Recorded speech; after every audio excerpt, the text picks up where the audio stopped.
E aí, pessoal, como é que está? Tudo bem?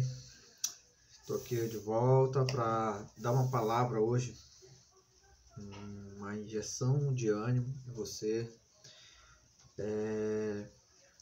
Gostaria que você se concentrasse agora nessa palavra e se tivesse atenção para cada palavra que eu vou dar. Deus tem algo para falar para você.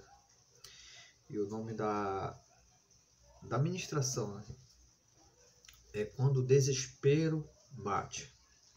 Quem nunca sentiu medo, depressão, insônia, solidão? Quem de nós nunca sofreu com essas coisas, né?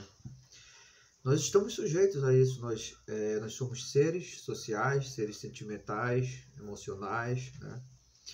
Temos a nossa alma, e nossa alma precisa dessas coisas.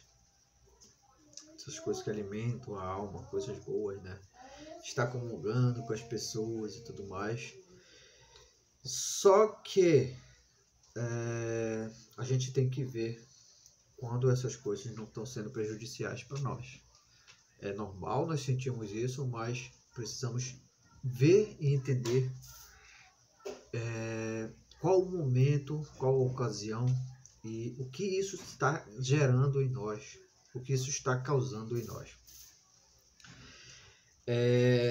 O povo de Israel, quando saiu do Egito, né, mesmo sendo testemunhas de todos os milagres, sinais e maravilhas que Deus fez a favor deles, a morte dos primogênitos, as pragas, a abertura do Mar Vermelho, a coluna de fogo à noite e a coluna de fumaça, né, a sombra de dia, né?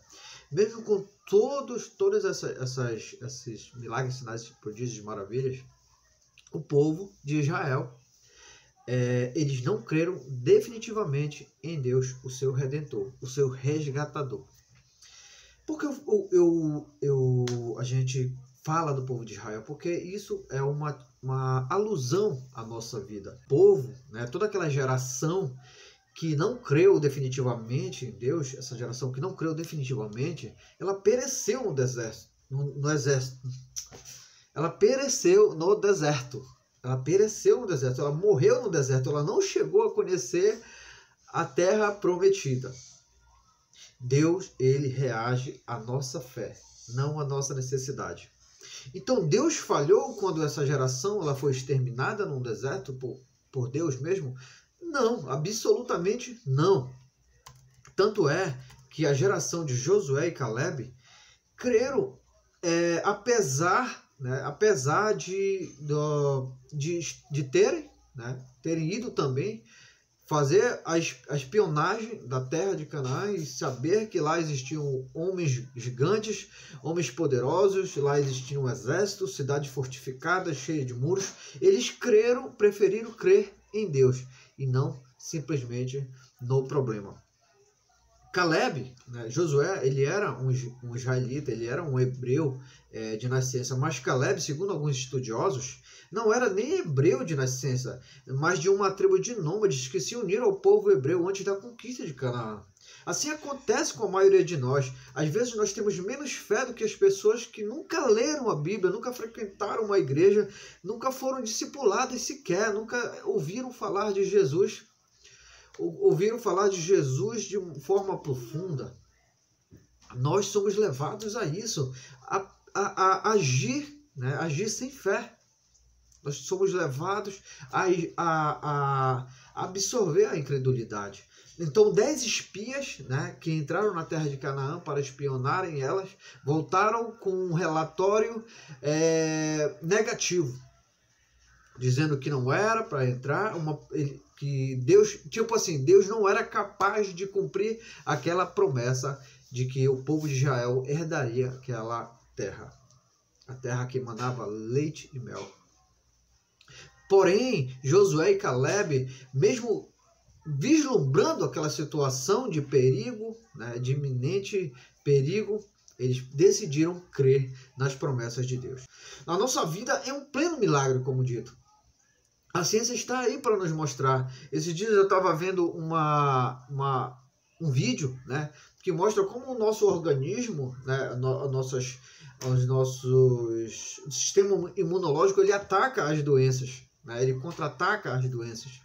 É algo maravilhoso, algo maravilhoso. Davi já falava sobre isso no Salmo 139, de maneira maravilhosa, me entreteceste no ventre da minha mãe. Então ele já estava vislumbrando como isso acontecia, e é maravilhoso como Deus fez tudo isso. Então a nossa vida, a batida no nosso coração é um milagre. A batida do coração, o fôlego de vida, o nosso respirar, a nossa vida é um milagre. É um milagre. Nós somos uma máquina que não paramos, a não ser quando parados pela morte, por alguma circunstância alheia ao mover de Deus, ao mecanismo que é o corpo humano, a máquina que é o corpo humano, uma máquina maravilhosa feita por Deus. Dito isso, nós somos tentados a ouvir a voz do medo, assim como os 10 espias decidiram escutá-la. Eles fizeram como diz a música de Thales Roberto. Pensamos que o nosso problema é grande e esquecemos da grandeza de Deus. Colocamos medo em nossos problemas e dilemas, ao invés de pormos fé, que é tudo aquilo que Deus precisa para ser agradado. Sem fé é impossível agradar a Deus. Não deixe, como lá em Josué 1:8-9, a palavra de Deus fala que Deus, né, quando impediu Moisés, por causa de uma incredulidade também, de entrar na Terra Prometida. Na Terra Prometida, Deus chegou com Josué e disse, olha Josué, conjecturando aqui, olha Josué, você tem a missão de colocar o povo, de entrar com o povo na Terra Prometida. Esforça-te e tem de bom ânimo. Num capítulo só, Deus fala 3 vezes. Seja forte e corajoso, não se apavore nem se desanime, pois o Senhor, o seu Deus, estará com você por onde andar. No versículo 8 ele diz, não deixe de falar as palavras do livro desta lei e de meditar nelas de dia e de noite, para que você cumpra fielmente tudo que nele está escrito. Só então os seus caminhos prosperarão e você será bem-sucedido. Ou seja, meditar nas palavras de Deus. O que é que Deus fala para nós? O que é que Deus acha de nós, daqueles que creem nele? O que é que Deus espera de nós? Deus espera que nós tenhamos fé e que nós cremos naquilo que ele acha que nós somos. Isso gera uma mudança radical na maneira de nós pensarmos. Se nós alinharmos o nosso pensamento no pensamento, de acordo com o pensamento que Deus pensa de nós. Quando Deus ele fala 3 vezes a mesma coisa, quer dizer que ele quer que você preste bastante atenção. É o que ele fala para Josué, seja forte e corajoso, seja valente, você vai ter medo, mas seja forte e corajoso, porque eu vou fazer você vencer, eu vou fazer você passar por essa prova, eu vou fazer você vencer essa doença, o medo, a incredulidade, a ansiedade, tudo aquilo que esteja assolando a sua vida naquele momento. Você sabia que Jesus também foi tentado a se autocomiserar, né? A ouvir a voz da autocomiseração, da incredulidade? Sim, quando Pedro foi possuído pelo espírito maligno, ele repreendeu Jesus no intuito de paralisar o propósito de Jesus e fazer assim com que ele desistisse do seu propósito. Ele estava tentando levar Jesus a sentir pena de si mesmo. Jesus, para com isso, para de falar de morte, nós vamos vencer, nós vamos lutar contra os romanos, nós vamos vencer aquele povo incrédulo, nós vamos vencer assim. Mas ele não sabia que a maior derrota, entre aspas, de Jesus, a morte, seria a nossa maior vitória. Seria a nossa ressurreição, a nossa redenção, seria o tirar o pecado do mundo, como foi profetizado. Então, existem muitas vozes no mundo. E a gente precisa discernir que vozes são essas.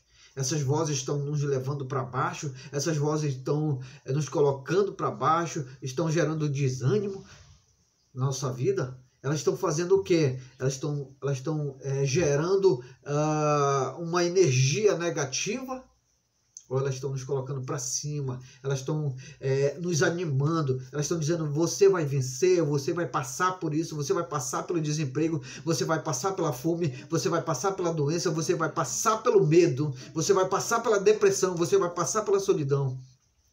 Que voz nós estamos escutando? E o que é que Deus pensa de nós? O que as pessoas pensam de nós? Isso é muito importante nós entendermos isso. Deus, ele tem os pensamentos muito mais elevados sobre nós do que nós pensamos de nós mesmos. Se você tem uma autoestima, Deus pensa muito mais de você, claro, mas com um pé no chão. Deus, ele espera que você... Deus, ele espera que nós cremos naquilo que ele fala, não no que as outras pessoas falam, não que a voz do medo fala. A palavra de Deus fala em Isaías 55, 8 e 9, diz assim: pois os meus pensamentos não são os seus pensamentos, nem os seus caminhos os meus caminhos, declara o Senhor. Assim como os céus são mais altos do que a terra, também os meus caminhos são mais altos que os seus caminhos, e os meus pensamentos mais altos do que os seus pensamentos. Precisamos autodisciplinar a nossa mente, os nossos pensamentos. Precisamos crer definitivamente no que Deus pensa e quer de nós. Nós precisamos fazer isso. Nós precisamos crer no que Deus pensa de nós. Você já se autoestimou hoje? Né? Autossuperestimou hoje? Não? Então você precisa se autoestimar, porque Deus pensa algo muito melhor do que você pensa para você. Se você acha que você é nada, Deus não pensa isso. Você precisa, não como alguém soberbo ou altivo, pensar algo de você, mas porque você conhece seu Deus e sabe o que ele acha de você e pode fazer por você. Você precisa ter uma boa imagem de você no seu pensamento. Nós precisamos disciplinar a nossa mente. De que forma? Eu passei muito tempo da minha vida com uma mente promíscua, né? Até hoje eu sou tentado nisso, com uma mente promíscua, uma mente que pensava só em pecado. Eu era tentado a pensar algumas coisas, mas o Espírito Santo me deu uma estratégia valiosa. Na hora que vinham os pensamentos, eu começava a cantar um louvor, né? Eu começava a cantar baixinho um louvor, né? Quando vinham esses pensamentos, que nem todos os pensamentos malignos, pecaminosos ou maus que vêm na nossa mente é da nossa alma. Às vezes são pensamentos demoníacos. Então quando vinha, eu disciplinava, né? Eu começava a cantar canções, né?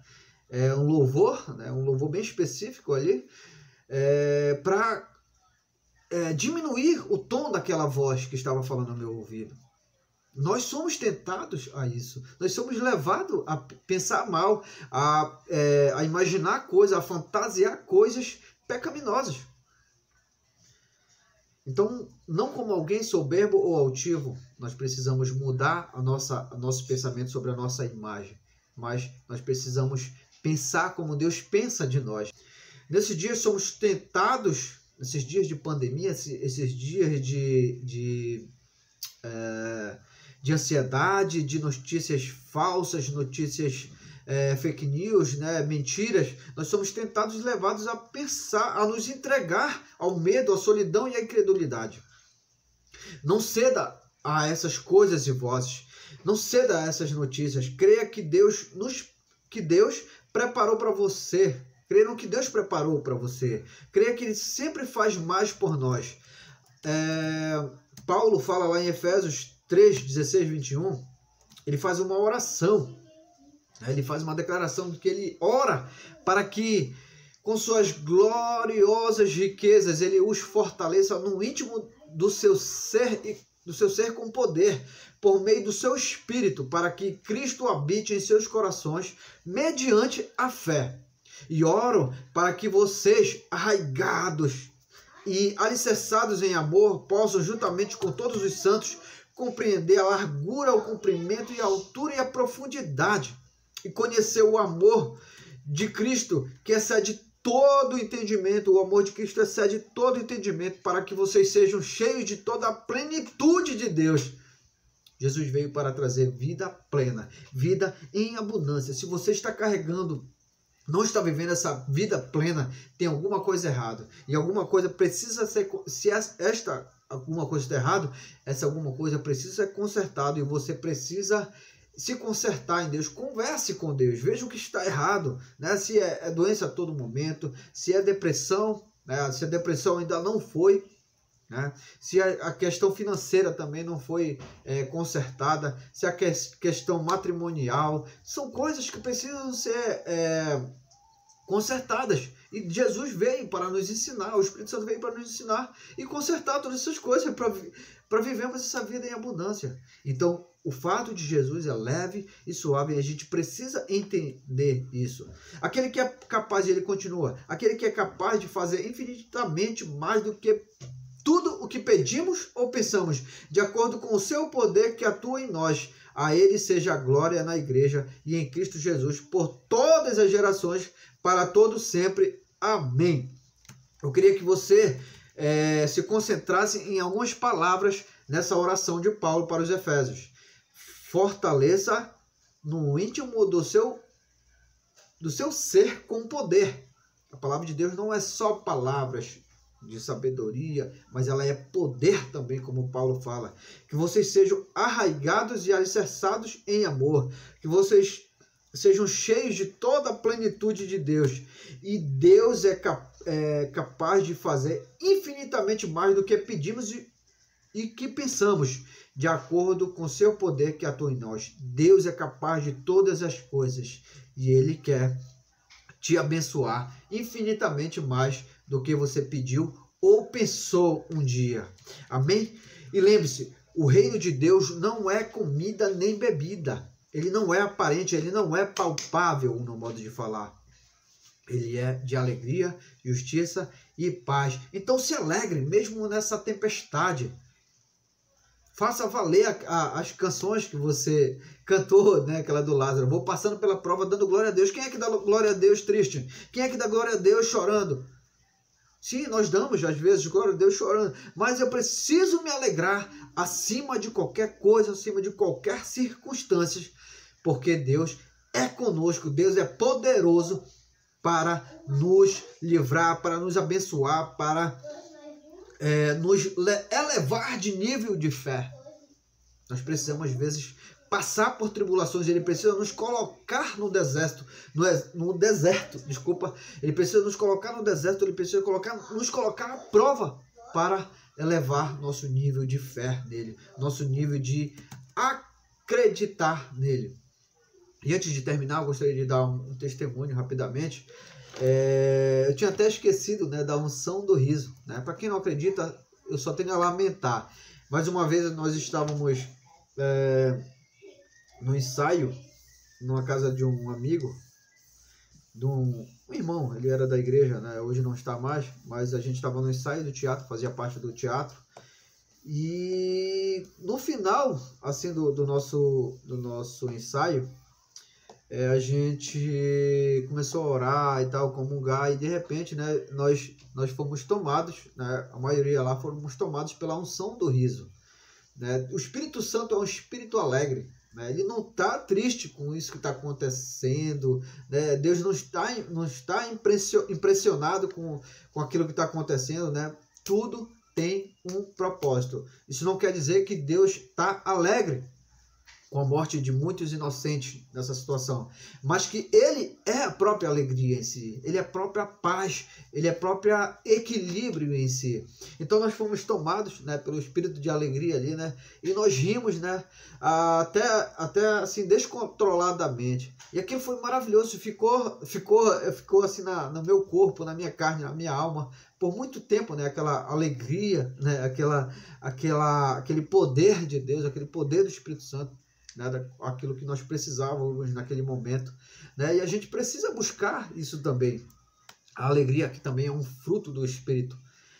E assim, eu queria testemunhar isso aí, eu lembrei, e que Deus possa derramar alegria sobre você, confiança, que você fortaleça a sua fé na palavra dele, nas palavras dos profetas, e que essa palavra vá de encontro, né, à sua necessidade, e entre no seu coração e que você se fortaleça no poder do Senhor, no poder do Espírito Santo, em nome de Jesus. Amém.